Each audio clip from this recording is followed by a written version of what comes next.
뉴스 정면 승부. 이동형의 뉴스 정면 승부.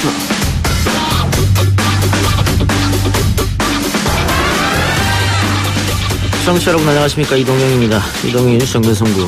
먼저 오늘 준비한 내용 알려드리겠습니다. 의혹만 난무한 채 조국 후보자를 진영 논리 프레임에 가둬놓고 사생결단식 공방전만 가열되고 있습니다. 우리는 사법개혁의 적임자로서 조국 후보자를 검증하는 것이지 조국 그 자체가 목적이 되어서는 안 될 것입니다. 정의당은 오늘 오후에 조국 후보자 청문 준비단으로부터 1차 소명을 받을 예정입니다. 정의당은 모든 내용을 종합해서 최종 판단을 하겠다는 말씀입니다. 사법개혁의 적임자로서 조국 후보자를 검증하는 것이지 조국 그 자체가 목적이 되어서는 안 된다.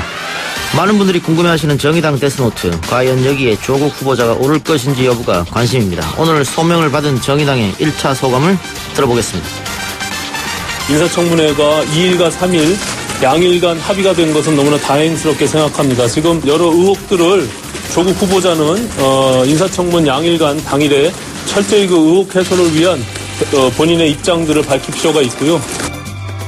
조국 법무부 장관 후보자 인사청문회 일정이 잡혔습니다. 9월 2일과 3일 양일간으로 합의됐는데요.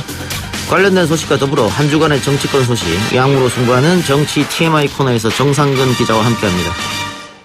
이것을 긴급안건조정위원회에 회부했음에도 불구하고 일방적으로 전체위원회에서 만약에 이것을 표결 처리한다는 것은 명백히 국회법 위반이기 때문에 이 부분에 대해서는 저희로서는 할 수 있는 모든 조치를 다 하겠다라는 말씀을 드리겠습니다. 정개특위 기한이 얼마 남지 않았습니다. 이번 주면 종료되는데요. 오늘 선거법 개정안 4건이 전체 회의로 넘어갔습니다. 나경원 자유한국당 원내대표는 긴급안건조정위원회 요구서를 제출한 상태입니다. 어떻게 될까요? 국회 정개특위 1소 위원장이자 조국 후보자 청문위원이기도 한 김종민 의원 만나봅니다. 조국 후보자를 둘러싼 의혹이나 논란에 대해서 이례적으로 보도량이 많았습니다. 아무래도 이 요인들 때문에 지지율이 하락한 것이 크고요. 문재인 대통령의 국정수행 지지율이 2주 연속 하락하면서 40% 중반대로 내려앉았습니다. 자유한국당 지지율은 반등했는데요. 조국 후보자를 둘러싼 논란이 영향을 준 것으로 보입니다. 다만 지소미아 종료 결정은 잘했다는 여론이 많았습니다. 민심은 숫자다 코너에서 자세한 여론조사 결과 들어보겠습니다. 8월 26일 월요일 이동의 뉴스 정면 승부 시작합니다.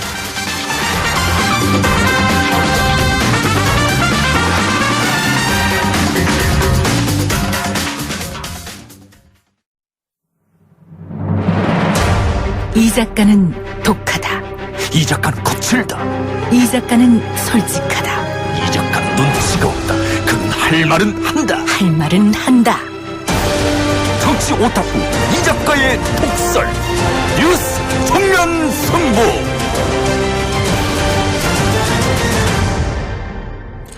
지소미아 파기 발표 이틀 만인 그제 북한이 새로운 초대형 방사포를 발사했습니다. 일본은 지소미아를 파기한 한국의 책임을, 미국은 한미훈련이 탐탁지 않다는 입장을 내놨는데요. 북한과 한미일 관계 어떻게 봐야 할지, 그리고 조국 법무부 장관 후보자에 대한 각종 의혹에 대해 인사청문회 준비단으로부터 소명을 청취한 정의당 이야기 들어보겠습니다. 정의당 소속 대변인입니다. 김종대 의원 연결합니다. 의원님. 네, 안녕하세요. 네, 안녕하십니까. 자, 일단 북한 이야기 먼저 해보죠. 북한이 또 발사체를 발사했는데요. 초대형 방사포다, 세상에 없던 무기다, 이렇게 밝혔습니다. 한미 연합훈련도 끝났는데 이 시점에 발사한 이유는 어디에 있다고 보십니까? 제가 다른 자리에서도 이미 밝혔습니다만은 29일 북한 최고인민회의, 이때까지 계속 발사할 것이다. 지금 북한의 노동신문의 논조를 잘 정독을 해보면은 이런 미사일 발사의 어떤 정치적 목표가 드러납니다.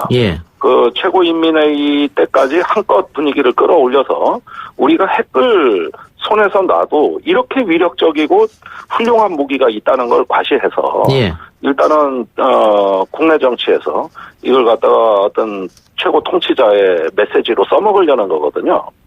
그렇게 보면은 지금 얼마나 잔여 시험 발사용 그 미사일이 남아있는지 모르겠습니다만 남아있는 건 29일까지 다 쏠 것이다. 그리고 그럴 때마다 북한에서 내놓는 메시지는 새로운 무기를 개발했다. 예. 정말 이번에 개발한 무기는 천하무적이다. 예. 이런 식으로 막 성능을 부풀려가지고 대내에 선전하고 그러면서 대한민국과 미국을 향해가지고 경고성 메시지를 곁들이는 이런 방식의 패턴이 29일까지는 계속될 거라고 봅니다. 예. 그러면은 결론은 대내용이 가장 큰 목적이다 이렇게 보시는 거네요. 예, 애시당초 북한의 정권이 대략적으로 한미연합훈련이 끝나고 그 이후에 최고인민회의까지 이렇게 어떤 그 관리 개념이 하나 나온 것 같아요. 그렇게 보면은 대내용 메시지가 다분히 전 한 90%라고 보고 그러면서 이제 그 미국을 향해서까지도 메시지를 곁들이는 예. 이런 양상의 양수격장의 그 전략이라고 봅니다. 그러면 당분간 어쨌든 북미 회담은 이루어지지 않겠네요. 지켜봐야겠네요. 그게 심상치가 않은 것이 저번에 비건 대표가 지난주에 한국을 떠나면서 하루 늦게 떠났거든요. 예. 웬만하면 북한하고 접촉을 하려고 하다가도 잘 안 됐고, 예. 또 지금 북미 실무회담에 대해 가지고 의제도 굉장히 혼란스럽습니다. 예. 이런 면을 볼 때는 이제 북한이 최고인민회의가 끝나고 본격적인 협상회장에 나오기 전까지는 다소 조금 교착 상태가 좀 지속되지 않을까 예상해 봅니다. 예. 북한이 미사일 쏘면서 이번에 우리보다 일본이 먼저 발표를 했습니다. 미사일 쐈다고. 물론 그 뒤에 자세한 정보 같은 건 우리 군 당국 요청을 했다 이런 보도 나왔습니다만 일본이 우리보다 먼저 발표한 것도 역시 정치적 목적이 담겨 있겠죠. 그렇죠. 지소미아가 폐기된 데 대한 어떤 일본식 반응이라고 이해가 되고요. 예. 제가 그 발표를 보면서 참 어이가 없는 게 굉장히 발표를 서둘렀어요. 예. 그래서 우리보다도 20분 가까이 앞섰다는 거 아닙니까? 예. 그런데 탄착 지점이라든가 궤도라든가 탄종이라든가 이런 구체적인 내용은 전혀 없고 잡았다. 예. 이 얘기인데 사실은 그럴만합니다. 이번에 북한이 쏜 초대형 방사포라고 하는 무기가 97km까지 고도를 상승시켰어요. 예. 그게 일본이 잡기 딱 좋은 위치입니다. 그러니까 기존에 쏘던 거는 대략 40km 미만이었거든요. 예. 이렇게 하고 북한 근해에서 이렇게 서로 해안에서 해안으로 쏜 거기 때문에 일본이 잡을 수가 없어요. 예. 그런데 이번에는 동해에 이지스함이 와 있었던 것 같고 그 이지스함의 레이더가 굉장히 고고도 비행체를 잘 잡습니다. 그렇게 되니까 97km까지 올라간 건 손쉽게 잡았을 것이고 이 사실이 보고되니까 즉시 발표한 거란 말이죠. 근데 그게 전부입니다. 어차피 그래봤자 한국보다 늦게 잡았고 예. 또 우리는 그 발사 지점과 궤도를 아주 선명하게 들여다보고 있었던 데 반해서 상당히 거리가 떨어진 곳에서 이지스함이 잡은 데이터는 불완전하기 짝이 없습니다. 예. 그러니까 먼저 그걸 발견했다고 하는 것도 의미가 없지만 사실도 아니고 또 그 데이터도 부실하기 때문에 일본이 뭔가 서둘렀다는 느낌을 지울 수가 없습니다. 예. 그러니까 먼저 발표했다는 것은 아무런 의미도 없다는 거 아니겠습니까? 우리보다 먼저 발표했다고 하는 것은. 그런데 이제 예. 자기들도 능력이 있다. 이걸 과시하려는 정치적 의미는 있는 것이죠. 그런데 자유한국당 황교안 대표가 이렇기 때문에 지소미아 파기는 즉각 철회해야 된다라고 얘기했단 말이죠. 그게 이제 지소미아 협정의 운영 과정에 대해서 실상을 모르고 하는 소리들이죠. 이해가 부족하다. 예. 이해가 부족한 거예요. 사실은 우리가 정보 제공국이고 일본이 정보 수혜국이란 말입니다. 예. 우리가 좋은 정보 받는다면야 황교안 대표 얘기가 100번 맞죠. 예. 그런데 그거를 거꾸로 알고 계시는 것 같고 예. 또 잡는다는 것의 의미가 아니라 유용한 정보를 우리 위기 관리에 활용할 수 있는 능력, 이게 중요한 거 아니겠어요? 예. 그런데 그런 점에서 일본은 아무런 능력도 보여주질 못했는데 오로지 그냥 일본 정보력에 대한 맹신, 또 일본의 정보력에 대한 신화를 자기도 모르게 신봉하면서 그러면서 자꾸 이 지소미아에 대한 어떤 당위성을 주장하는 논리로 끌어붙이다 보니까 논리적이지가 않아요. 알겠습니다. 트럼프 대통령이 한미연합훈련을 돈 낭비다 이러면서 불만을 드러냈는데 한미연합훈련에 대해서 트럼프 대통령이 비판적 발언을 한 게 이번이 처음이 아니거든요. 계속해서 여러 차례 이런 비슷한 얘기를 했는데 트럼프의 의도는 어디에 있을까요? 예, 역시 북한하고의 협상을 일단은 대비하고 있다. 예. 그래서 원래 이 한미연합훈련에 대해서는 북한이 미국에 항의하면 미국이 할 말이 없는 것이 예. 기억나실 겁니다. 작년에 싱가포르 북미 정상회담 6.12 회담에서 트럼프가 기자회견 당시에 한미연합훈련 중단하겠다 이렇게 아주 용감하게 발표하지 않았습니까? 예. 그러니까 북한은 트럼프에 대해서 이거 약속 위반한 거 아니냐. 아니 우리는 6.12 회담 잘 지키려고 그랬는데 트럼프 대통령이 한미연합훈련 중단한다고 자기가 얘기해놓고 이제 계속 이렇게 하면 어떡하냐 이렇게 이야기를 하는 것에 대해서 이제 트럼프가 한미연합훈련을 폄하하고 비하하는 얘기를 한단 말이죠. 예. 그렇게 하는 것은 다분히 싱가포르 회담을 의식하는 것이고 이후에 북미 회담을 고려한 거라고밖에 볼 수가 없어요. 그리고 한 가지 더 덧붙인다면은 트럼프 또 원래 성향이 그렇습니다. 예. 남의 나라에 군대가 주둔하고 군사 연습을 돈 들여 하고 이걸 체질적으로 싫어하시는 분이기 때문에 거기에 이제 개인의 어떤 성향도 같이 덧붙여졌다. 이런 것들이 향후에 우리한테는 또 돈 내놓으라는 예. 되겠죠. 그래서 저도 여쭤보고 싶었는데 결국은 방위비 분담금 더 내라 이런 결론이 날 것 같아가지고. 그건 이미 시작됐어요. 예. 이미 시작됐습니다. 그러니까 방위비 분담금을 6배 가까이 올려달라는 이면에는 단순히 어떤 주한미군의 주둔 비용이 아니고 이런 훈련 비용 또 언젠가 유사시에 한반도에 증원군을 보내야 되면 그 비용 이게 모든 비용을 다 청구하겠다는 거거든요. 예. 그렇게 보면은 이런 훈련도 돈만 많이 총체적인 돈 낭비라 그랬지 않습니까? 예. 그러면 돈 낭비면은 그 낭비한 돈을 어디에다 청구권을 행사하겠다는 얘기로 들리거든요. 예. 근데 방위비 분담금이에요.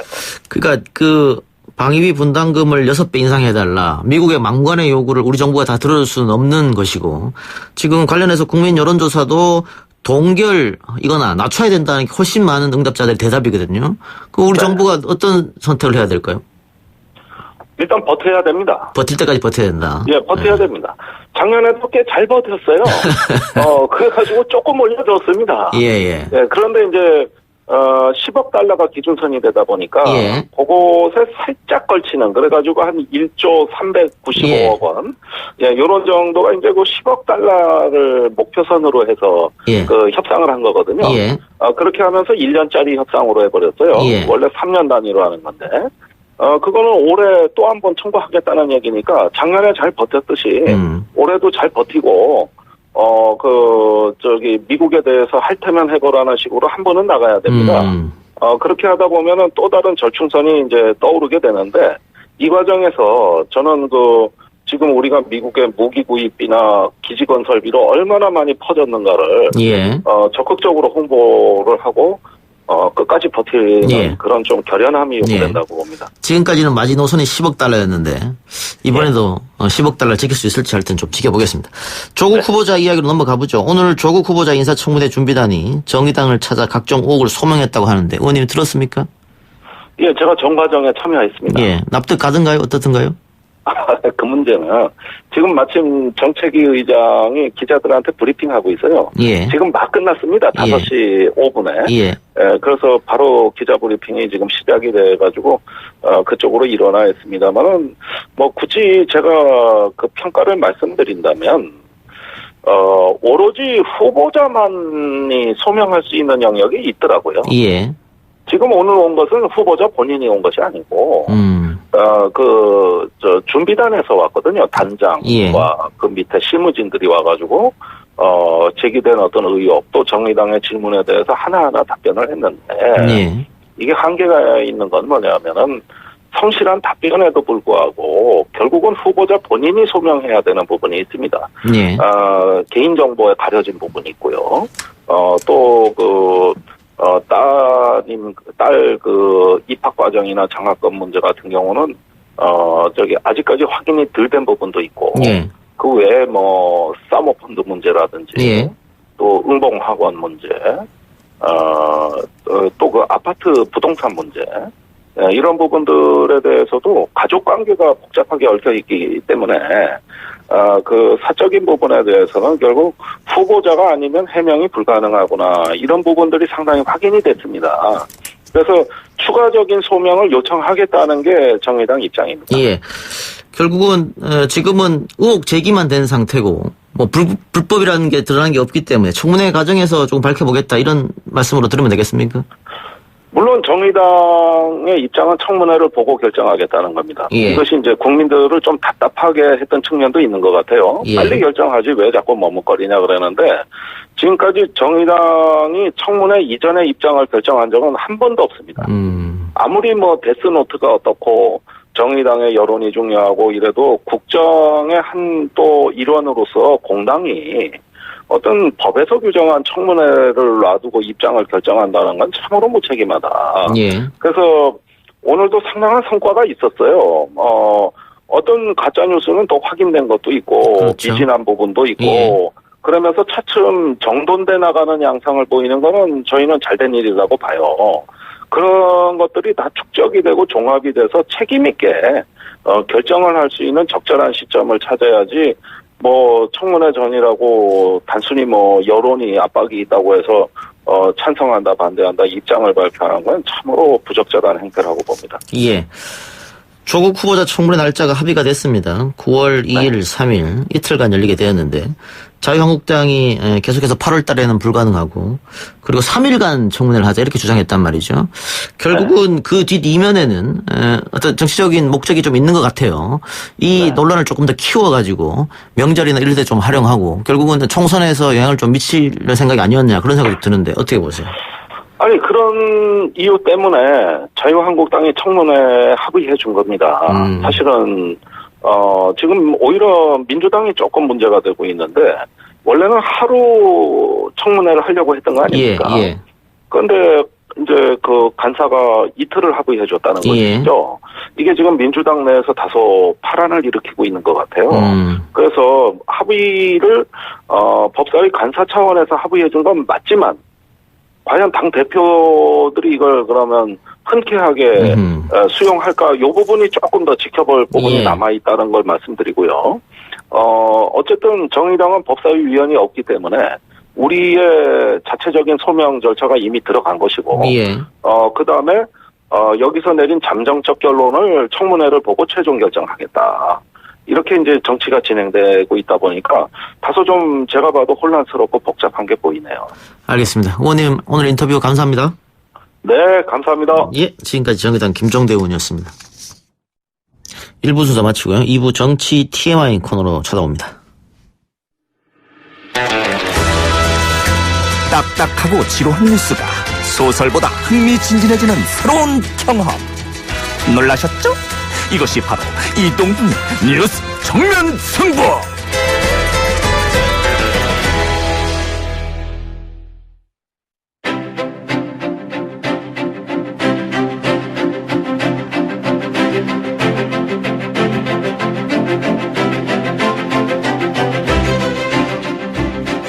이동의 뉴스 정면 승부 2부 시작하겠습니다. 굳이 몰라도 된 정보들 양으로 승부하는 정치 TMI 정상근 기자와 함께합니다. 어서 오십시오. 네, 안녕하십니까. 지난주 저 없이 네. 잘 했나요 방송? 아, 네, 그럼요. 네. 아주 부드럽게 진행이 됐습니다. 그래요? 네. 제가 일주일간 휴가를 갔는데 네. 휴가가 좀 짧다고 느껴지시죠? 네.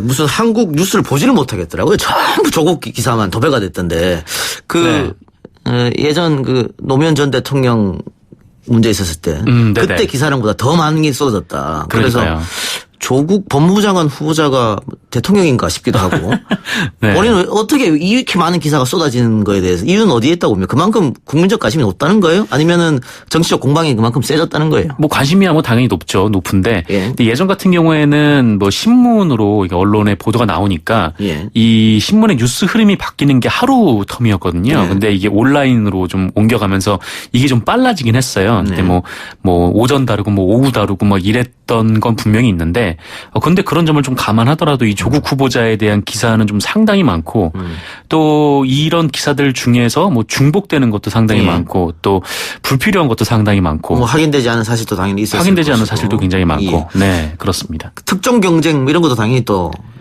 더 붙여졌겠죠. 근데 단독들을 제가 한번 쭉 봤어요. 이제 단독, 가장 예. 중요한 것들이 이제 단독 기사를 붙이니까 단독자를 붙은 거를 기사를 쭉 봤더니 별의별 게 다 있었는데, 그러니까 뭐 그 조국 후보자의 부인이 그 어떤 대학교에서 재직 중이지 않습니까?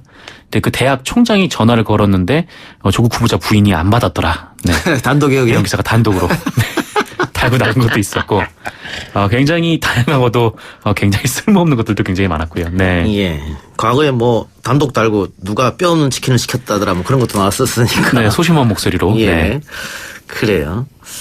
지금 조국 후보자 문제는 웅동학원, 사모펀드, 재수씨 문제 쭉 있다가 네네. 최근에는 딸 문제로 좁혀지는 것 같습니다. 하나로. 이 문제가 가장 좀 관심이 좀 집중되는 부분이고 예. 또 이 문제에 대해서 좀 실망한 분들도 사실 많이 계시는 것 같고. 실망했던 그렇습니다. 얘기는 뭡니까? 그동안 조국 후보자가 뭐 정의, 뭐 공정, 개혁 이런 걸 늘 부르짖던 사람들인데 네네. 보니까 결국은 본인도 기득권이었네? 뭐 이런 실망감입니까?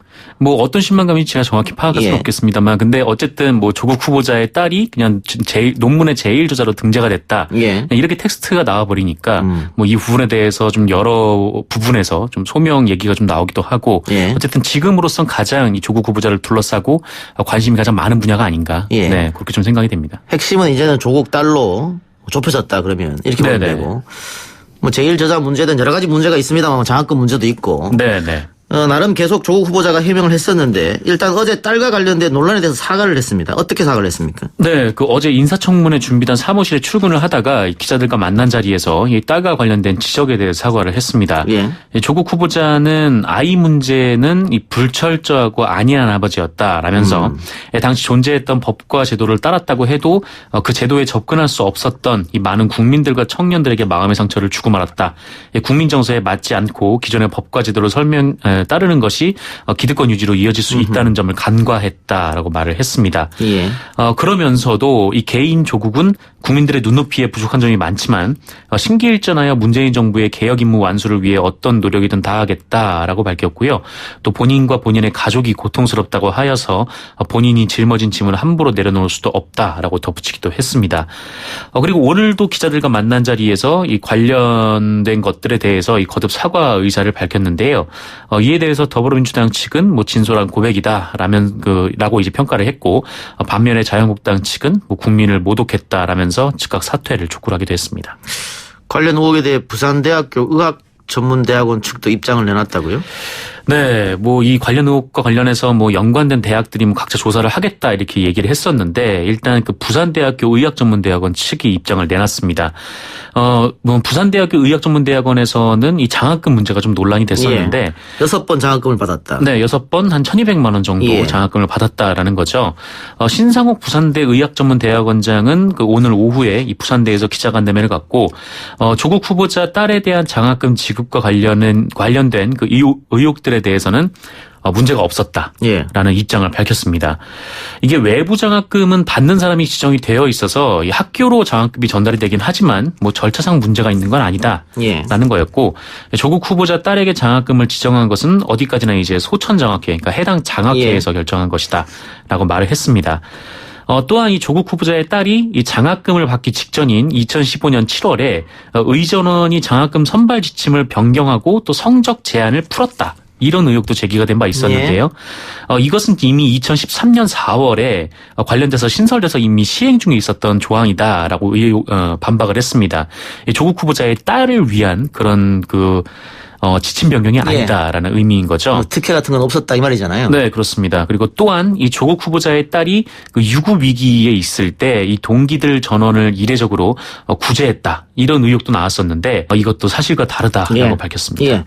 결론은 그럼 이런 거네요. 지금 부산대학교 의학전문대학원 측에서 밝힌 내용을 정리를 하면 특혜는 없었고, 장학금이 200만 원씩 6번 지급됐는데 그건 외부 장학금이기 때문에 학교하고는 상관이 없다. 외부에서 선정해서 들어온 거다. 이 말이잖아요. 네, 그렇습니다. 그렇다면 여기에 장학금 선정에 불법과 탈법은 없었다.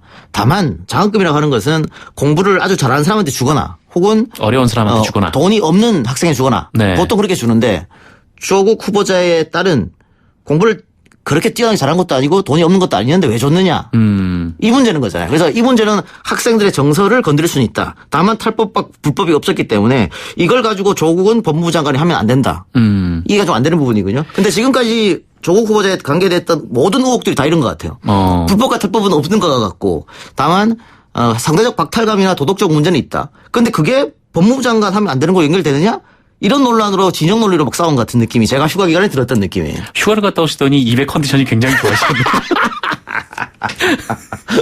네. 아니, 사실 이 관련 논란에서 예. 최초의 한국일보 보도를 좀 상기해 보면, 예. 그러니까 조국 후보자가 뭐 일종의 이런 특혜를 받는 대가로 이 해당 교수를 이제 부산 의료원장으로 일종의 이제 취업을 시켜줬다. 좀 이런 식의 의혹이 제기가 됐었거든요. 예. 근데 그 부분에 대해서는 지금 현재 얘기가 안 되고 있습니다. 네. 결국은 그런 것들이 확인이 된다면은 어떤 얘기가 좀 있어야 될 텐데 네. 일단은 의혹 차원에 그치고 있는 거잖아요. 아직은 이제 확인이 안 되고 있는 그래서 거죠. 청문회가 더더욱 필요한 게 아닌가라는 생각이 듭니다. 네, 청문회가 청문회가 됩니다. 네. 자연스럽게 청문회 일정이 잡혔죠. 네, 청문회 일정이 잡혔습니다. 합의가 나왔는데 법사위원회에서 합의가 나왔습니다. 다음 달 2일부터 3일까지 이틀간 청문회가 이어지고요. 예. 사실 그 이틀 청문회가 뭐 많은 전례는 아닌데 이 자유한국당은 그동안 4일간 청문회를 주장을 했었는데 하루를 줄이는 식으로 합의가 이루어진 것 같습니다. 이 민주당이 원래는 한 30일 전에 그러니까 8월 30일 전에 하루 청문회 그리고 이 자유한국당은 9월 초에 이 사흘 청문회를 주장을 했었는데 이 바른미래당에서 9월 초 이틀 청문회를 제안을 했다라고 해요. 그래서 이거를 받았다고 하는데 뭐 사실 워낙 좀 쟁점이 많고 또 기사들 뭐 의혹들이 쏟아지고 있는 상황이기 때문에 이 조국 후보자 입장에서도 뭐 소명 기회를 가지게 된다라는 점에서 뭐 나쁘지는 않다라는 예. 것이 민주당 쪽의 입장입니다. 예. 자유한국당에서 주장했던 3일 청문회는 누가 봐도 뭐 조국 후보자를 검증하겠다는 것보다는 문재인 정권 흠집을 내보겠다 이 생각 같은 거니까 네, 정치적으로 네. 주장했던 것 같고요. 결국은 이틀로 이제 합의가 됐는데 민주당 내에서는 왜 이틀 합의해줬냐 하루만 되지라는 얘기도 있을 것 같아요. 네, 그렇죠. 뭐 그런 얘기도 있는데 사실 그 이틀 청문회가 아까 좀 말씀드린 것처럼 이렇게 뭐 흔한 일은 아니었고요. 뭐 그동안 청문회를 쭉 돌이켜 보면은 그 이틀 동안 청문회가 있었던 적이 딱 6번 정도 있었습니다. 예. 이 6번 중에 이렇게 여야가 합의를 해서 이렇게 진행을 했던 청문회가 한 2번 정도 있었고 나머지는 이 청문회가 진행되다가 이 자정을 넘겨가지고 또 이렇게 합의를 또 다시 해가지고 이제 회기를 바꿔서 하거나 좀 그런 일들 좀 있었기 때문에 이렇게 처음부터 이 이틀 청문회를 하기로 하고 진행한 것은 좀 이례적인 예. 일이긴 합니다. 조 후보자가 검찰 개혁과 관련된 정책 구상도 내놨다고 하던데 네. 그 이미 여러 번 다른 사람 입을 통해서 나왔던 이야기다. 별거 없었다. 뭐 이런 의견도 있더라고요. 어떻게 보세요? 일단 설명해 어떤 게 있었던지 설명해 주시죠. 네, 한 5개 정도의 예. 핵심 과제로 정리가 되는데 일단 국회에서 논의되고 있는 검경 수사권 조정안 그리고 고위공직자 비리 수사처 설치 법안이 이 제도화되도록 검찰과 함께 적극 지원하겠다 이렇게 밝혔습니다. 뭐 이 부분은 민정수석으로서 같이 이제 좀 참여를 했던 부분이니까 뭐 크게 뭐 다른 게 없다라고 얘기를 할 수는 있을 것 같아요. 그리고 이 같은 범죄를 저지르더라도 이 재산에 따라서 벌금액의 차이를 둬서 실질적 평등을 실현하겠다라는 구상도 내놨는데요. 그러니까 음주운전 적발 사례를 예로 들어서 뭐 70일 노역장 유치 처분을 받은 경우 이 연소득 1억 5천만 원인 사람은 뭐 하루 벌금액이 30만 원, 연소득 2천만 원인 사람은 한 5만 원 이렇게 차등 적용하겠다. 이런 식으로 하겠다는 내용입니다. 예. 그리고 이제 황제 노역 같은 말이 나오지 않도록 이 벌금 집행을 위한 압수수색 허용 등 재산 추적을 강화하는 방안을 추진하겠다라고 밝혔고요. 이 보이스피싱, 뭐 폐기물 불법 투기 등 이 범죄 수익을 끝까지 환수해서 피해자들에게 또 돌려주겠다. 그리고 이 국민을 상대로 한 소송은 꼭 필요한 경우에만 하도록 해서 이 표현의 자유를 최대한 보장하겠다. 뭐 아울러 이 사회적 약자들은 재판뿐 아니라 수사 단계에서도 변호인의 도움을 받을 수 있도록 이 제도를 개선하겠다라는 점도 밝혔습니다. 예. 조국 후보자가 꼭 법무부 장관이 되어야 된다라고 주장하는 사람들이 하는 말 중에 하나가 검찰 개혁의 적임자가 조국이다. 조국 아니면 안 된다. 이런 얘기를 많이 하시더라고요. 네. 그런 얘기 많이 하시죠. 조국 아니면 안 됩니까? 그런데 좀 의문이 들어요. 왜 꼭 조국이어야 합니까? 뭐 글쎄요. 뭐 아직 다른 사람은 후보를 못 봐가지고. 아니 조국밖에 없다고 한다면은 사람이 조국밖에 없다고 한다면 그것도 인재풀이 너무 적은 거잖아요. 네. 뭐 타국에서 찾을 수는 없으니까. 좀 그것도 이상한 점 중에 하나더라고요. 예. 네. 알겠습니다. 관련해서 자유한국당이 장애 집회를 열었는데 네.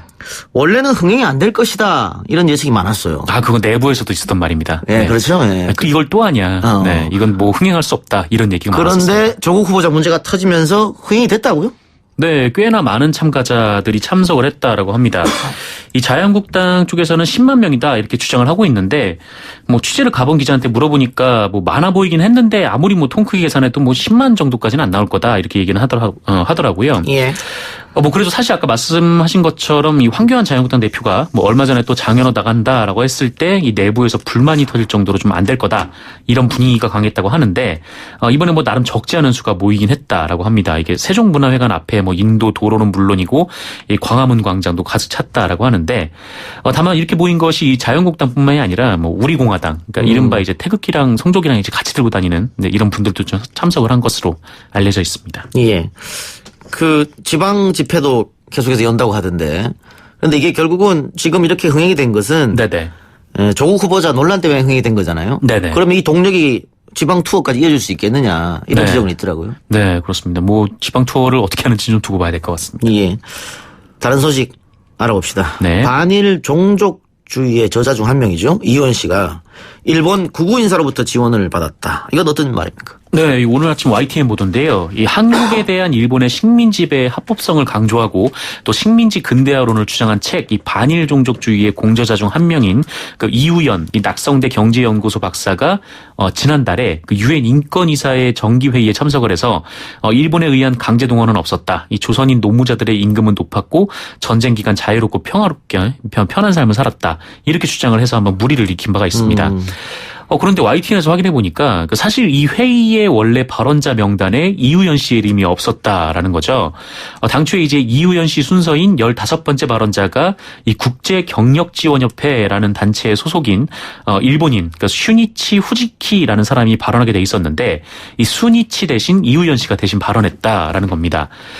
그러면 이 발언 기회를 준 그 슈니치가 누구냐라고 하면 바로 위안부 문제를 통해서 그러니까 아베 정권의 실체를 파헤친 다큐멘터리 그러니까 주전장이라는 영화가 있는데 이 영화에 등장을 해서 궤변을 쏟아냈던 인물입니다. 이 사람이 뭐라고 했냐면 그 여성 인권 운동을 하는 사람들은 그 주로 못생긴 사람들이다. 얼굴도 못생기고 마음도 못생겼다 뭐 이런 얘기를 한 사람이에요. 그리고 이 소녀상 얼굴에 봉투를 씌우고 조롱했던 그 미국인 유튜버 토니 마라노의 후원자이기도 합니다. 그러니까 그런 사람이 자기가 연설할 수 있는 시간에 이 한국인에게 연설을 맡겼다라는 건데 이 YTN에서 취재를 해보니까 이 슈니치 후지키 씨는 이우연 씨가 이 자신이 소속된 국제경력지원협회 회원 자격으로 연설했다 이렇게 밝히면서 본인이 이우연 씨의 논문을 읽고 그 유엔에 가자라고 먼저 제안을 했으며 이 유엔 인권이사회에 참석하기 위한 왕복 항공료 그리고 5박 6일간의 체류 비용을 모두 부담했다라고 밝혔다고 합니다.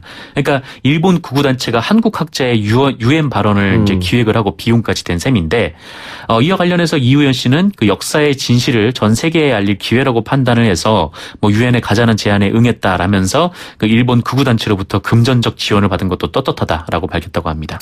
이우연이 주장하는 역사적 진실이 전쟁 중에 평화롭게 조선인들이 살았고 네, 강제징용된 노동자들이요. 높은 네. 임금을 받았고 강제 연행은 없었다. 이게 네. 역사적 진실이라는 겁니까? 네, 그렇게 주장하고 있습니다. 그런데 문제는 이런 사람들의 주장을 일본 언론들이 한국 연구자도 이렇게 주장했다라고 퍼뜨리는 게 더 문제잖아요. 그 애초에 이 구구단체가 기획을 했던 의도가 바로 이런 부분이라는 거죠. 뭐 그 전 국제적인 여론에서도 한국인 스스로가 이렇게 얘기를 했다. 뭐 이런 점에서 이런 일을 기획을 했고 또 여기에 이제 이우연 씨가 복무를 하게 된 거죠. 네.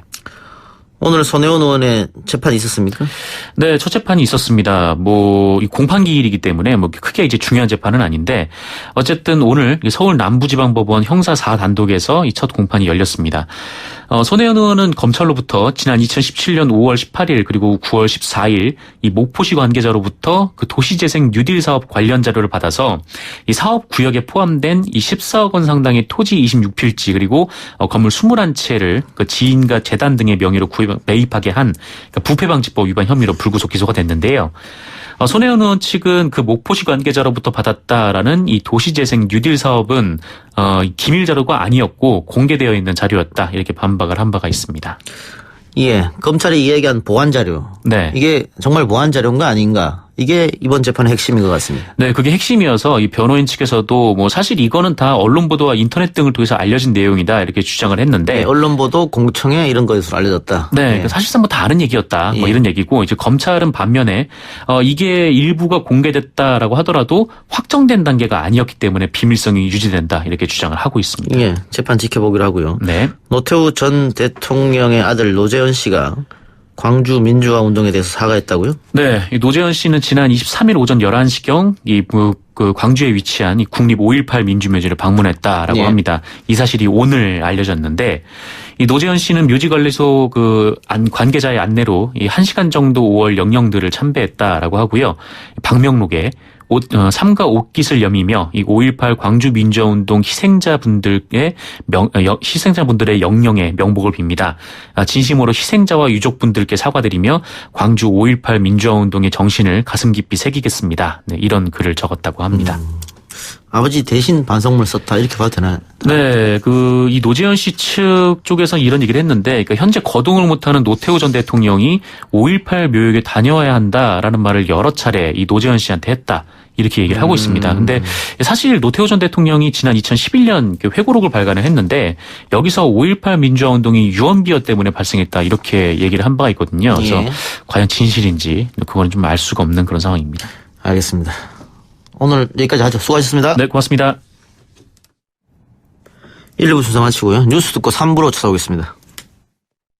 아 글쎄 안 들려 들을 뉴스 없어 아무 뉴스도 귀에 들어오지 않아 듣고 또 들어도 들을 뉴스 없어 만든 게 이 프로야 이동영의 뉴스 정면 승부 YTN 뉴스 FM 이동의 뉴스 정면승부 3부 시작하겠습니다. 8월 말이면 연장된 정개특위 활동 시한도 종료됩니다. 시간이 임박한 가운데 오늘 정개특위 소위원회가 선거법 개정안 4건을 전체 회의로 넘겼습니다. 표결에 참여하지 않은 자유한국당은 폭거 무효라는 말로 반발을 했는데요. 정개특위 시한 종료에다 조국 후보자 청문 일정까지 이번 주 국회 상황도 뜨겁게 돌아갈 것 같습니다. 국회 정개특위 1소위원장 맡고 있는 더불어민주당 김종민 의원 연결합니다. 의원님 나와 계십니까? 예, 안녕하세요. 김종민입니다. 의원님 그 선거법 문제에다가 또 조국 후보자 청문회 준비도 하셔야 되고 이번 주 계속 바쁘겠습니다. 예, 아주 힘든 한 주입니다. 우선 정개특위 이야기부터 해보죠. 선거법 개정안 4건을 전체 회의로 이관하기로 결정했다. 어떤 의미인지 설명 좀 해주세요. 네, 이제 전체 회의에서 예. 우리 정개특위 1소위에 선거법으로 제안된 4건의 그 선거법 개정안을 심의해달라고 내려보낸 겁니다. 예. 네, 1소위에서 그동안 이제 심의를 많이 했는데 다 아시겠지만 7, 8월 달에 한국당에서 이 소위 참여를 안 하는 거부하는 바람에 예. 이제 거의 논의를 못했어요. 예. 그래서 이제 뭐 열을 남겨두고 논의를 하자 이렇게 시작을 했는데 대개 보면 이제 대안을 제시하기보다는 기존 안이 문제가 뭔지를 계속해서 이 시간을 좀 끌려고 하는 예. 그런 의도가 분명하니 소위에서 심의해서 의결하기는 좀 쉽지가 않을 것 같다. 그래서 이 4건의 안건에 대한 소위의 심의는 종료하고 예. 전체 회의에서 이제 의결을 좀 해야 될 때가 됐다. 그래서 전체 회의로 이관하는 결정을 한 겁니다, 오늘. 일단 오늘 표결에 자유한국당 의원 4명은 불참했고요. 예. 그리고 나경원 원내대표가 이번 결정과 관련해서 긴급 안건 조정위원회 요구서를 제출했다고 하는데 예. 이건 또 뭡니까? 이제 우리 이건 뭐 꼭 이번 건 1소위 의결하고는 관련은 없고요. 예. 보통 상임위에서 어떤 의결을 하려고 할 때 예. 이제 소수 의견을 갖고 있는 사람들이 이제 다수결로 결정하게 되면 이제 그걸 반대할 방법이 없지 않습니까? 예. 그러니까 이 안건은 안건 조정을 신청합니다 하고 신청을 하게 되면 예. 표결을 하지 않고 안건 조정 위원회를 구성해서 이 내용에 대한 심도 있는 논의를 다시 한번 해야 되는 뭐 이런 국회법 조항이 있습니다. 그런데 한국당이 이제 안건 조정위가 구성된다고 하더라도 예. 자유한국당이 그 머릿수가 적기 때문에 예. 뒤집을 방법이 없는데 이렇게 하는 이유는 시간을 끌어보겠다 이 얘기입니까? 그렇죠. 이제 한국당 입장에서 시간을 좀 끄는 방법으로 이제 생각을 하신 것 같아요. 예. 근데 이제 그거는 일반 상임위 같은 경우는 이게 기한이 정해져 있지 않잖아요. 상임위의 기한이. 예. 그래서 안건조정위원회를 90일 동안 할 수 있게 돼 있기 때문에 예. 대개 지금까지 90일 동안 이제 안건조정위를 가동을 했어요. 예.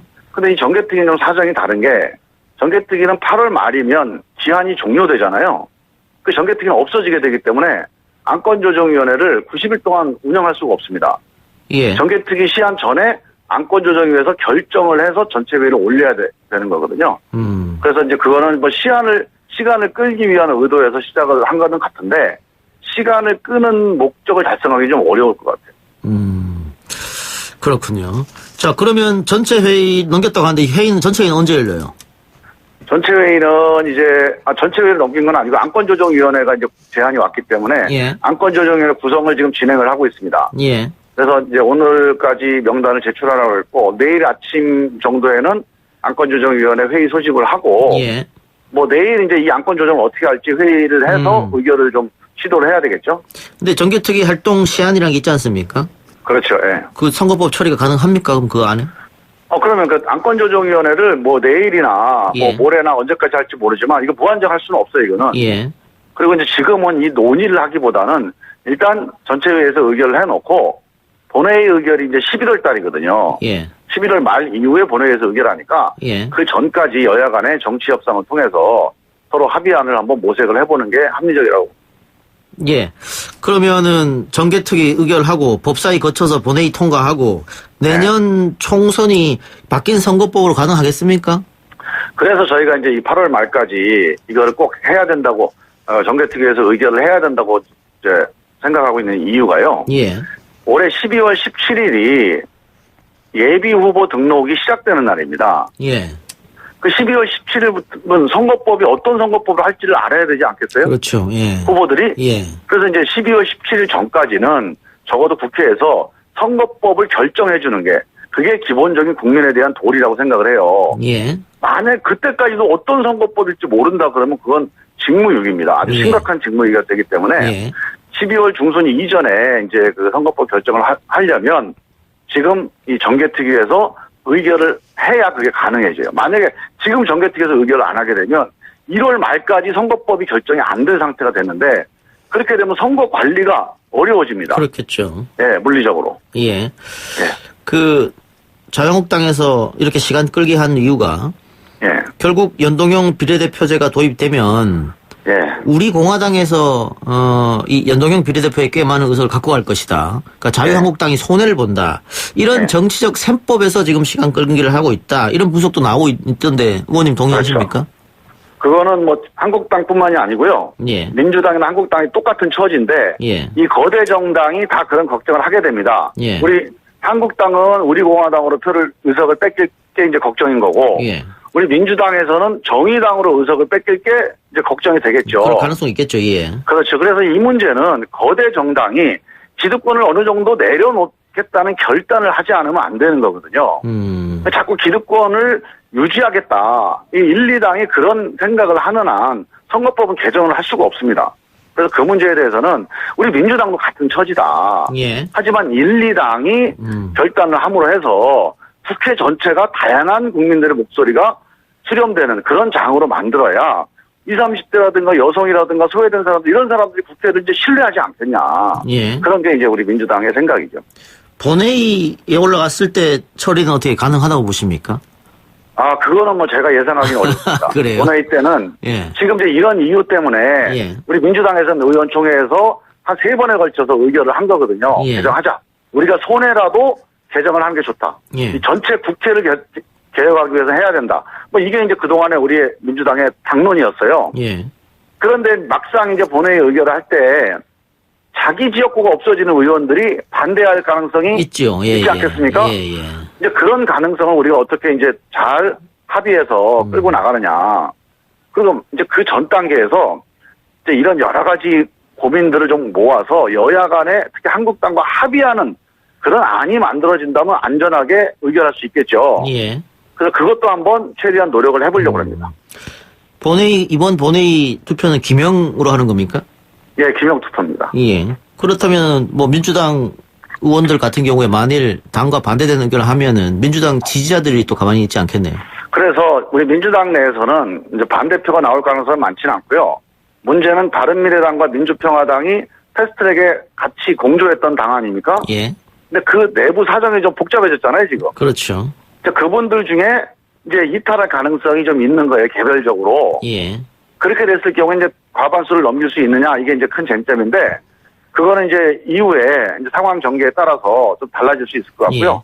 뭐 그런 걸 근본적으로 해결하는 방법은 한국당까지 포함해서 5당이 지금 있는 한 말고 또 한국당이 주장하고 있는 좀 개혁을 퇴보시키는 한 말고 새로운 합의안을 한번 논의해보고 지금보다 개혁이 좀 미진하더라도 합의된 안이 있다면 저는 그 안을 채택하는 게 맞다. 예. 그래서 한번 노력을 해보자 이런 생각입니다. 알겠습니다. 조국 후보자 이야기 해보죠. 예. 자, 9월 2일과 3일 이틀간 청문회 여는 걸 일정이 잡혔던데 합의를 했던데요. 그러면은 민주당이 이야기했던 국민청문회는 없던 일이 되는 겁니까?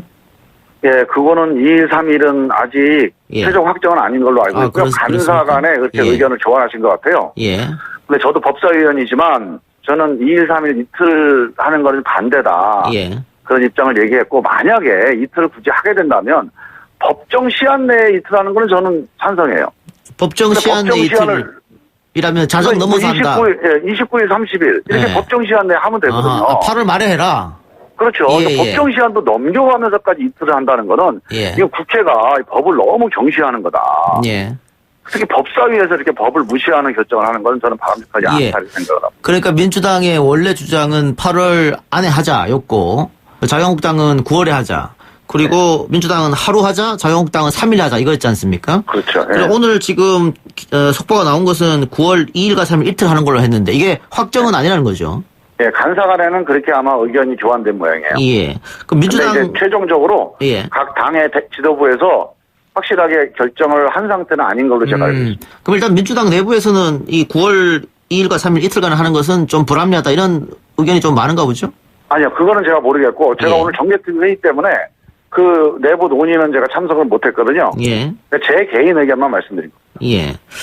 근데 자유한국당은 정인이 많기 때문에 하루는 부족하다 이런 이야기를 하는 것 같습니다. 그러니까 전 이틀은 좋다고 봅니다. 이틀 하는 건 좋은데 8월 달에 하자. 법정 시한 내에 해야 된다는 거죠. 예. 그 자유한국당이 그 9월에 하자라고 하는 건 또 나름 이유가 있을 것 같아요.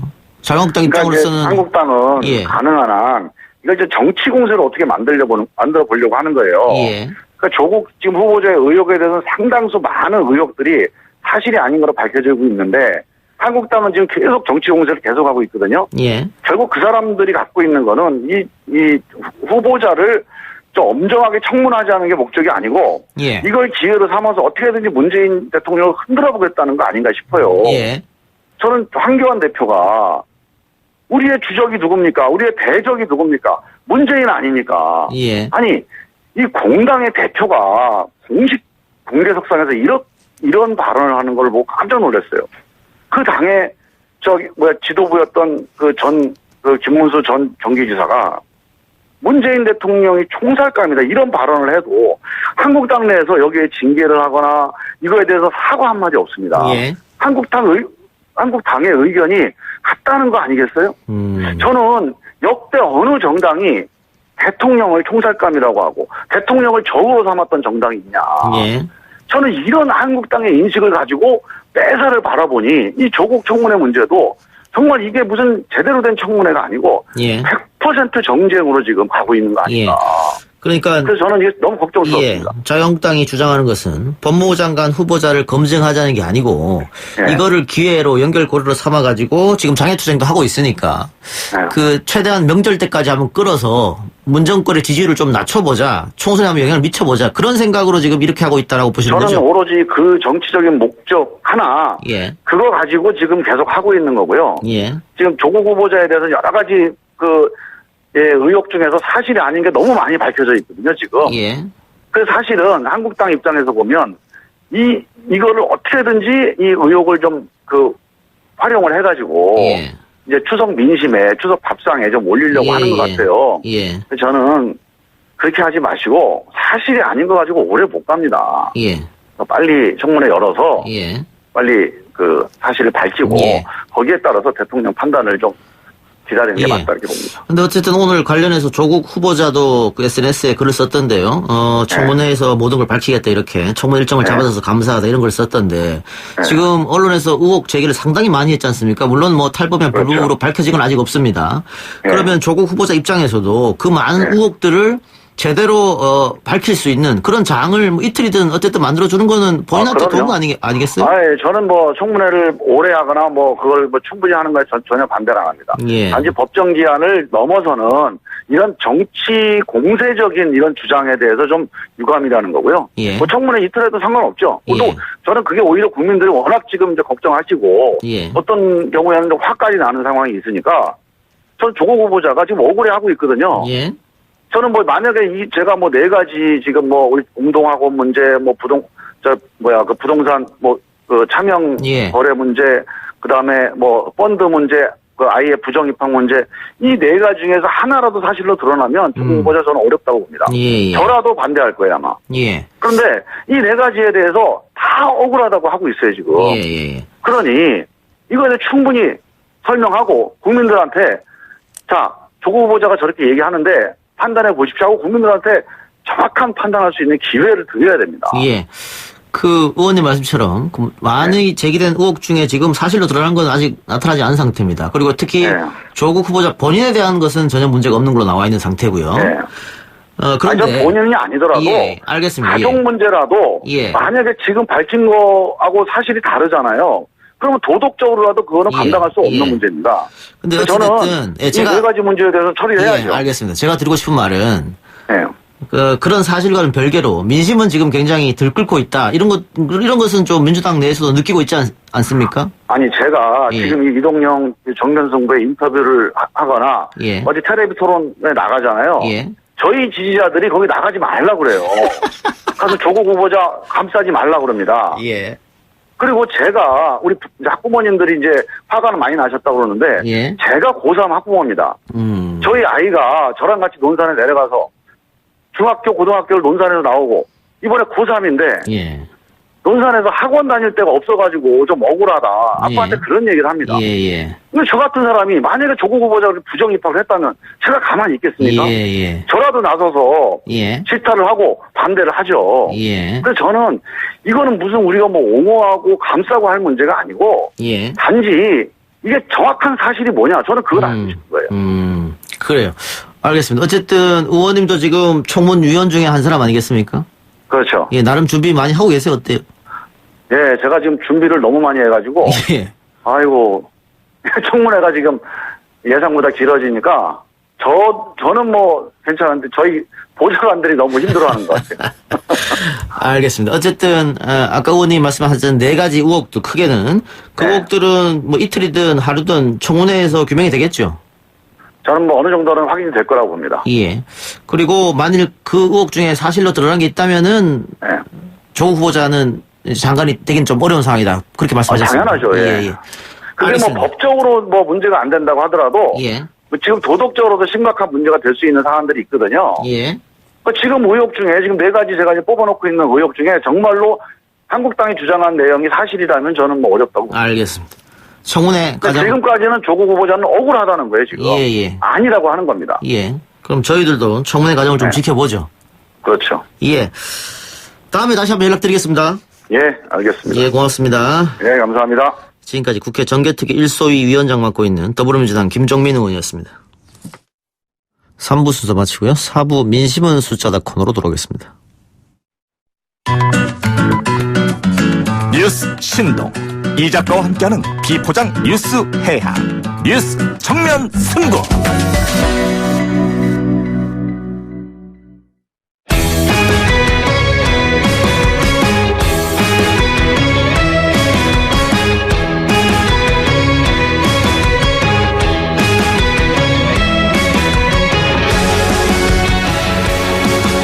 여론조사를 통해 민심을 읽어보는 시간, 민심은 숫자다 코너입니다. 리얼미터 권순정 조사 분석 본부장 나왔습니다. 어서 오십시오. 안녕하십니까?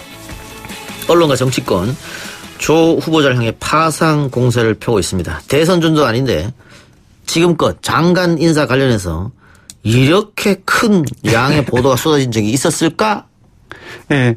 제가 이제 명색이 정치사회 여론조사 전문가잖아요. 예. 그러니까 여론조사 전문가는 그 조사 결과, 조사뿐만 아니라 그 조사 결과에 영향을 미치는 그러니까 여론을 움직이는 영향 요인에 대해서 많이 들여다봅니다. 예. 그래서 근데 이제 들여다보면서 느낀 거는 뭐냐 하면은 정말 보도량이 이례적이다. 예, 너무 수만 많다. 건이고. 예. 그러니까 이전에 이제 이미선 재판관 후보자에도 보도량이 상당히 많았거든요. 근데 그 체감은 그것보다 한 10배 이상이 예. 많은 이례적으로 보도량이 많다는 거고 그 보도량뿐만 아니라 보도 방향 자체가 너무나 센세이셔널 선정적이에요. 예. 제목 뽑는 거라든지 내용을 뽑는 들여다보면은 사실 별거 아닌 것도 상당히 많건데 그게 대부분들이에요. 그 세 번째로는 지금 청문회 날짜가 이제 지금 이제 간사간에 합의가 됐다는데 뭐 지난주까지 안 잡혀 있지 않았습니까? 제가 볼 때는 지금 언론사들하고 기자들이 그 멀티플로 이제 액션을 하고 조국 후보자 측 일부가 액션을 하는데 나오는 정보의 양이 너무나 비대칭적이에요. 그렇죠. 네. 그래서 종합적으로 봤을 때 사실 이게 이렇게 여론의 영향을 고려했을 때 그 여론의 어떤 결과, 조사 결과가 과연 진실에 부합하겠냐라는 생각이 많이 들더라고요. 예. 그래서 좀 언론들이 좀 지금이라도 조금 더 균형적으로 보도를 하는 것이 필요하지 않느냐라는 생각이 많이 들었어요. 네. 그런데 장관 후보자 한 사람에게 이렇게 많은 보도량이 쏟아졌다. 이유가 있을 거 아닙니까? 그러니까 아무래도 이제 조국 후보 사실 그 조국 후보가 사실상 문재인 대통령의 페르소나로 이렇게 돼 있지 않습니까, 사실. 예. 그리고 여러 조사를 봐도 문재인 대통령을 지지하는 핵심 지지층은 거의 90% 이상이 조국 후보를 긍정적으로 평가를 합니다. 예. 상당히 싱크로율이 상당히 거의 그 100%나 가까운 거예요. 예. 그래서 이게 조국 후보자의 거치가 어떻게 되느냐에 따라서 현 정부의 플러스 마이너스 또는 이제 자유한국당을 비롯한 보수 야당에 있어서 플러스 마이너스가 아주 극단적으로 갈릴 수 있고 불과 7개월여밖에 남지 않았지 않습니까? 4.15 총선이 내년에. 예. 이 부분들 때문에 지금 그야말로 이게 방송용어로 그렇지만 피 튀기는 지금 정국이 진행되고 있는 것 같아요. 조국 후보자 한 명을 앞에 두고 건곤일척이다 이렇게 봐도 되겠네요. 그 정도로 표현할 수 있을 정도의 지금 대립 관계가 지금 형성되고 있습니다. 제가 볼 때는. 다른 예를 들면 약간의 그 논란이 됐던 장관 후보자들. 네. 민주당 내에서도 반대 기류를 읽을 수 있고 또 혹은 청와대에 그런 입장을 전달할 때도 있었거든요. 네네. 근데 지금 만일 민주당에서 조국을 반대한다든가 네. 뭐 그런 입장을 낸다든가 하면 네. 아까 얘기했던 문재인 대통령의 90% 지지자들 중에 90% 찬성한다 했으니까 네. 그 지지자들이 또 가만히 있지 않겠죠. 민주당을 그 지지자뿐만 아니라 어떤 사법개혁이라든지 검찰개혁에 그러니까 국가 권력기관의 개혁을 정말로 소망하는 유권자들, 그 지지층들 자체가 일부 떨어져 나가거나 떨어져 나가지 않는다 할지라도 총선 때까지 그 응집력 자체가 상당히 약화될 겁니다. 그 어떤 일부 언론에서는 레임덕까지로 얘기할 수 있을 정도로 예. 그렇게 될 가능성이 크고요. 그렇습니다. 제가 볼 때는. 예. 네. 근데 지금 하여튼 꽤 오랜 시간 야당과 언론에서 조국 문제점을 파고들었지 않습니까? 네네. 근데 아직 우혹 이상의 것은 나오지 않은 것 같습니다. 예, 저도 맨날 그걸 계속 들여다보고 있는데 예. 한두 가지가 아니어서 예. 정말 이 똑같은 걸 여러 가지 계속 종합해서 보면은 처음에 뭔지 다 까먹어버려요. 예. 그래서 일단 제가 느끼기에는 여러 가지 주요한 부분들, 명백한 부분들 일부 있지만 대부분의 것들이 불명한 것 같아요. 그래서 하루빨리 청문회를 해서 좀 그렇죠. 이렇게 시시비비를 좀 가리는 것이 필요하지 예. 않나 싶습니다. 지금 언론 보도에 나오는 것 이것 가지고 논란이 일 게 아니라 네. 청문회라고 하는 것은 국가 권력기관에서 하는 것이고 네. 또 국회의원들이 주관해서 하는 거였기 때문에 네. 자료를 충분히 받을 수 있단 말이죠. 언론보다 다르게. 그 무엇보다도 서로가 양자 간에 서로가 주장을 할 수 있잖아요. 아기를 예. 할 수가 있잖아요. 예. 지금 그게 안 되고 있습니다. 그렇습니다. 예. 그래서 청문회가 빨리 이루어져야 된다. 네. 그래야 뭐 이 논란이 그렇죠. 종식이 될 국민들도 것 같고요. 조금 더 진실에 근접할 수 있는 예. 정보가 있어야지 국민들도 예. 진실에 근접할 거 아닙니까? 국민들도 네. 피로감을 느끼는 것 같고요. 균형감 있는 정보. 알겠습니다. 근데 어쨌든 간에 조국 후보자 논란으로 대통령과 여당 지지율은 상당히 많이 빠졌다. 이건 사실이죠. 네, 지금 지난주 리얼미터가 YTN 의뢰로 8월 19일부터 23일 5일간 조사를 했고요. 전국 19세 이상 유권자 2,512명을 대상으로 했습니다. 무선 유선 이메 굴기 전화 면접 자동응답 혼역을 했고요. 신뢰 수준은 95%이고요. 표본 오차는 플러스 마이너스 2.0%포인트인데요. 3.2%포인트 빠져서 46.2%가 긍정평가가 나왔고요. 부정평가는 4.1%포인트 높아져서 50.4%가 나왔습니다. 이 정도 한 3, 4% 움직인 것은, 많이 빠졌다, 대폭 빠졌다라기보다는, 상당폭 빠졌다고 봐야 될 것 같아요. 왜냐하면 아까도 제가 말씀드렸지만, 이례적인 보도량이라든 그런 것들 종합적으로 고려를 할 때, 제가 느끼는 감으로서는, 상대적으로 덜 빠진 감이 있어요. 그래서 대폭 빠졌다기보다는 한 3.2% 예. 빠진 거는 상당폭 빠졌다 정도로 해석하면 좋지 않을까 싶습니다. 네. 부정이 50%를 넘겼다는 것, 이건 또 의미 있는 거 아닙니까? 그렇죠. 예. 언론에서 보면 의미가 있는데, 예. 이전 이제 최고치는 3월 2주차 기억할지 모르겠지만, 2월 말에 2차 북미 회담에 합의 결렬이 있었고, 또 3일 초에 기억할지 모르겠지만, 미세먼지가 상당히 논란이 일어났습니다. 그때 부정평가가 49.7%입니다. 예. 그러니까 7%포인트가 더 높은 거죠. 그러니까 언론에서 보기에는 앞에 오자가 붙었으니까, 오늘 이 부분들도 많이 썼었더라고요. 예. 근데 0.7%인데 여론조사 전문가가 볼 때는 별 의미 없다. 예, 의미가 없습니다. 알겠습니다. 그럼 이건 어떻습니까? 네. 민주당 지지율은 하락했고 한국당은 반등했다. 그렇죠. 이건 당연하죠. 예. 지금 이 조국 정국으로 그러니까 일본 경제보복 정부에서 조국 정국으로 급선회가 되었었고 예. 그 과정 속에서 조국의 이 요인이 모든 정파 정치 세력에 영향을 미치는 거죠. 그러니까 민주당이 떨어진 것은 대통령 지지율이 떨어진 거나 그 맥을 같이 하고요. 보수 야당인 자유한국당이 오른 거는 반사이익으로 봐야 되겠죠. 장애투쟁에 대한 공감도 조사를 해봤지만 공감하지 않는다는 여론이 대부분이었고 그걸로 인해서 보기는 상승했다고 보기는 힘들고요. 조국 논란에 따른 어떤 반사이익으로 보는 것이 정확할 것 같습니다.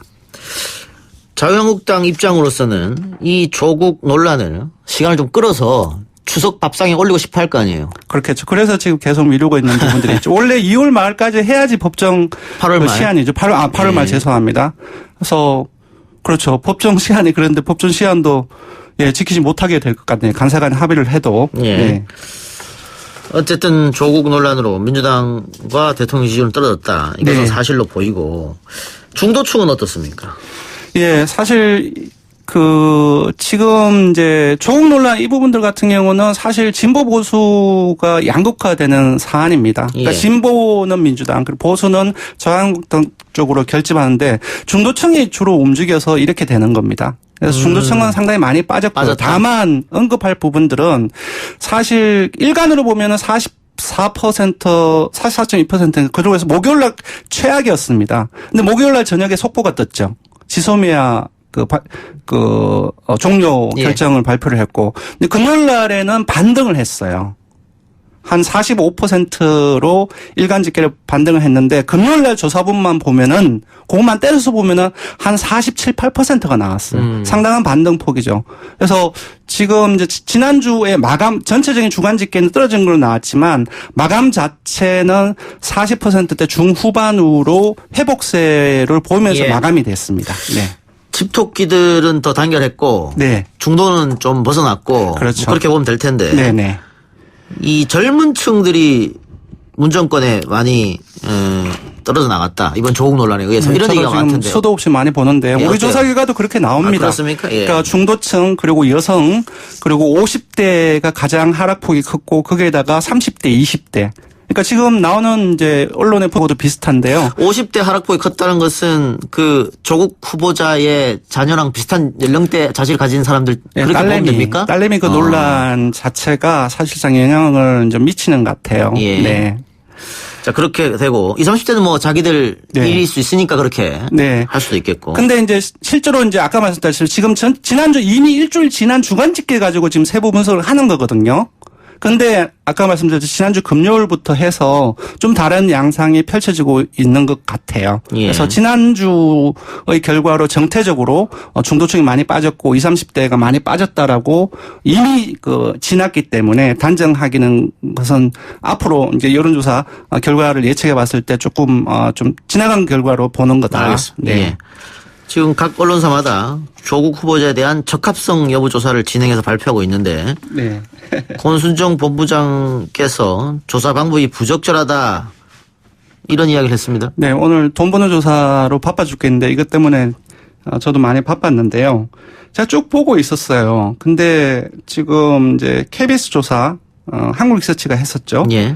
이 조사는 사실 웹 패널 조사 이 자체는 문제가 없습니다. 예. 리얼미터도 많이 하고요.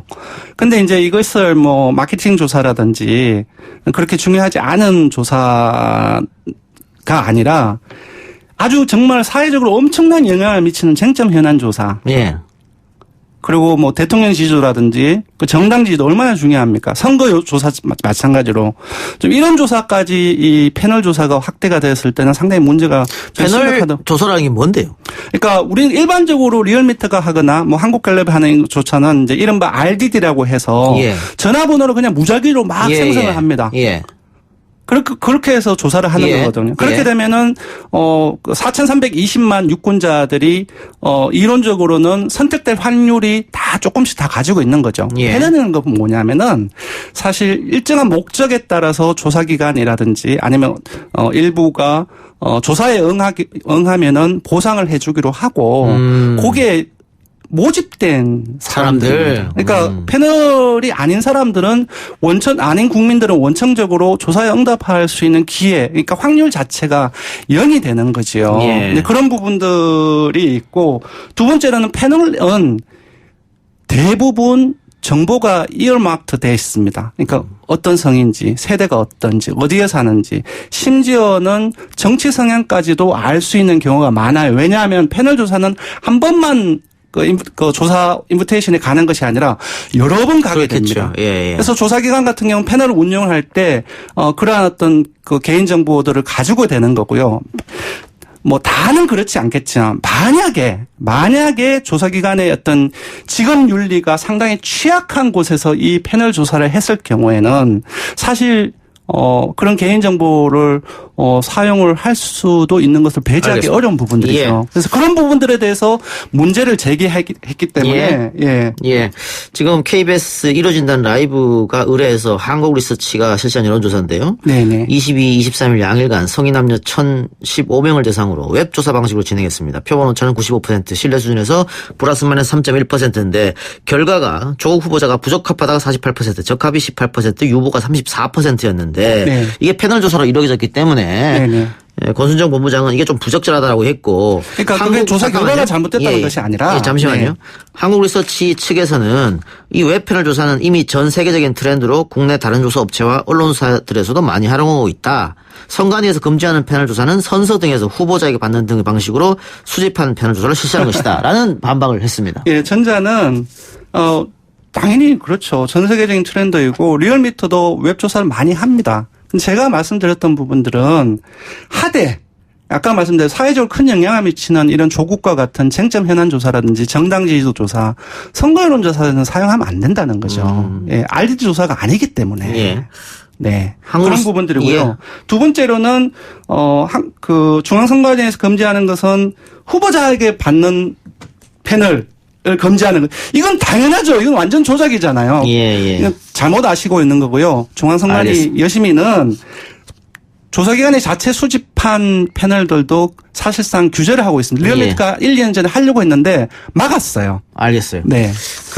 어쨌든 이 패널 조사에 대한 문제점을 지적한 거고. 네. 근데 중앙일보 여론조사도 문제 있다고 했잖아요. 중앙일보 여론조사 왜 문제 있나요? 중앙일보 조사는 제가 페이스북이라든지 문제 있다라고 제가 말씀드린 적이 한 번도 없고요. 예. 다만 좀 여기 이제 질문이 있어서 분석을 해봤어요. 예. 근데 조금 좀 다른 부분들이 있어요. 보통 전화 면접으로 조사한 것이 자동응답 위주로 된 조사보다 국정 지지율이 조금 더 높거든요. 예. 한국갤럽을 제외하고 한국갤럽은 중간에 이것도 저것도 아니라는 그 척도가 있기 때문에 좀 낮은 경향이 있고 그렇지 않은 경우는 대부분 자동응답보다 전화 면접이 더 높습니다. 예. 그러니까 취임 2주기 그러니까 5월 9일 전후에 중앙일보 조사한 것은 국정 지지율이 52.3%가 나왔고요. 리얼미터는 48.6%가 예. 나왔습니다.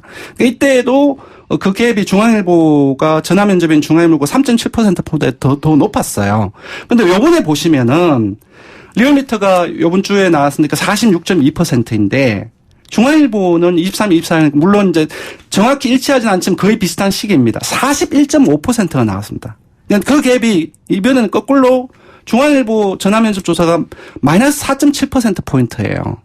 그러니까 이러한 전반적으로 다른 부분들을 다 찾아보면 전화면접으로 한 그 국정 지지율이 그 한국갤럽을 제외하고 자동응답 위주로 한 리얼미터보다 더 높습니다. 근데 5월 9일까지도 중앙일보의 국정 지지율이 그러한 경향을 아주 확 띄고 있었고요. 근데 이번에는 아주 급격한 차이로 그 반대가 돼버렸어요. 그래서 그런 부분들에 조금 뭐 궁금한 부분들이 있습니다. 알겠습니다. 예. 네. 제가 늘 말씀드리는 것 중에 하나입니다만 여론조사는 맹신하면 안 되고 참고만 하시라. 이런 말씀 다시 한번 드리고요. 맞습니다. 앞으로 상황을 지켜봐야겠습니다만 대통령 임명권을 갖고 있고 아마 임명을 강행할 것처럼 보입니다. 지금까지는. 네네. 청문회 과정을 더 지켜봐야겠습니다만. 네네. 그런데 대통령이 임명을 강행할 경우에 당연히 여론은 더 나빠지지 않을까. 그런 생각이 들기도 한단 말이죠. 네. 여론조사 전문가로서 대통령이 임명을 했을 경우에 네. 어떻게 될 것처럼 보입니까? 글쎄요, 강행이라는 표현은 좀 욕을 많이 먹을 것 같아요. 왜냐하면은 그런 오딩을 그런 네. 오딩을 야당이나 또 언론에 쓰겠죠. 네, 예. 그래서 일단은 뭐 법적으로는 청문회에서 국회에서 반대를 해도 임명을 해도 하는 것이 문제가 없기 때문에 예. 임명이라고 봐야 될 것 같고요.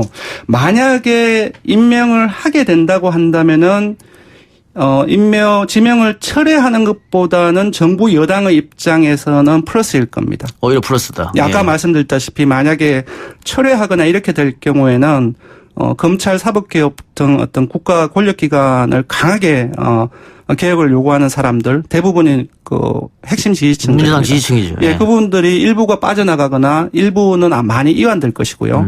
그 만약에 이제 그러면 잠깐만요. 네. 정리합시다 중간에. 중간층을 잡으려다가 집토끼를 다 잃을 수 있다 이 말이잖아요. 그렇지 않습니다. 중간층도 네. 사실상 중도층이라고 봤을 때 중도층은 진보적인 중도층, 보수적인 중도층으로 나눌 수 있습니다. 그러니까 중도층마저도 만약에 철회를 하게 되면은 이탈할 가능성이 높다고 저는 보고 있습니다. 그러면 지금 정치권에서 나오는 네. 지금 밀리면 영원히 밀린다. 네. 이 말이 지금 저는 여론조사의 계층 분석이라든지 그 스윙 보터들의 분석, 여론조사의 접근법을 봤을 때 공감합니다. 그래요. 말씀 계속 하세요. 밀리면은 아마 정부 여당이 많이 힘들어질 겁니다. 네. 네. 됐습니까? 네, 이상입니다. 알겠습니다. 오히려 그러면 철회보다 임명할 게 더 나을 수도 있다. 민주당 입장에서 혹은 대통령 입장에서. 예, 정부 여당 입장에서 여론조사의 접근법으로 봤을 때는 어려울 것이다라고 보는 거죠. 자진 사퇴했을 경우는 어떻게 됩니까? 자진 사퇴하는 경우에도 저는 비슷한 어떤 부정적인 효과가 정부 여당에 있다고 봅니다. 왜냐하면은 아까도 말씀드렸다시피 조국 후보자와 문재인 대통령은 사실상의 페르소나처럼 그렇게 강하게 지지층들이 아주 싱크로율이 상당히 높습니다. 그래서 자진 사퇴를 했을 경우에도 그러한 비슷한 어떤 결과가 나올 거라고 봅니다. 예. 저희가 지난주 또 지지난주 계속해서 이야기했습니다마는 네. 총선이 얼마 안 남았지 않습니까? 네네. 그리고 이제 총선이 얼마 안 남은 상태에서 일본과의 무역 분쟁이 벌어졌는데 이런 걸로 인해서 자유한국당 지지율은 떨어지고 문재인 정부의 지지율과 민주당 지지율은 동반 상승했다. 그렇죠. 그래서 아마 문 정권 입장에서는 총선에 아마 장밋빛 전망을 그렸지 않았을까. 뭐 민주연구원의 분석 결과도 그런 거였고요. 예. 그 보고서 나온 거예요? 예. 네. 그랬습니다마는 지금 한 1, 2주 만에 조국 논란이 터지면서 잘못하면은 총선이 어려울 수도 있겠다라고 지금 민주당 내에서도 생각하는 사람들이 있다는 말씀 아니에요? 그렇죠. 네. 근데 지금 이제 민심은 저는 조금 변하는 것을 느낍니다. 아까도 말씀드렸다시피 금요일 날에 다소 변했고요. 독도 수비 훈련이 1월부터 오늘까지 진행되지 않았습니까? 예. 이 부분도 상당히 큰 것으로 보입니다. 그래서 조금 민심이 좀 변하는 양상이 눈에 제가 보이기는 보인다라고 봐요. 네. 독도 수비 훈련 같은 경우는 사실은 했기 때문에 정권의 지지율이 올라가야 되는 거 아닙니까? 그렇죠. 왜냐하면은 지금 이제 국민의 자존심, 일본이 워낙 아나무인격으로 나오기 때문에 자존심을 살린 것에 대해서 긍정적인 여론들이 지금 일고 있거든요. 이런 부분들은 조국 후보자 이 논란하고도 직간접적으로 영향을 미치게 됩니다. 네. 알겠습니다. 민심이 어떻게 돌아가는지 다음 주에 다시 한번 얘기해보죠. 네, 알겠습니다. 오늘 감사합니다. 고맙습니다. 내일 다시 찾아오겠습니다. 들어주셔서 대단히 감사합니다.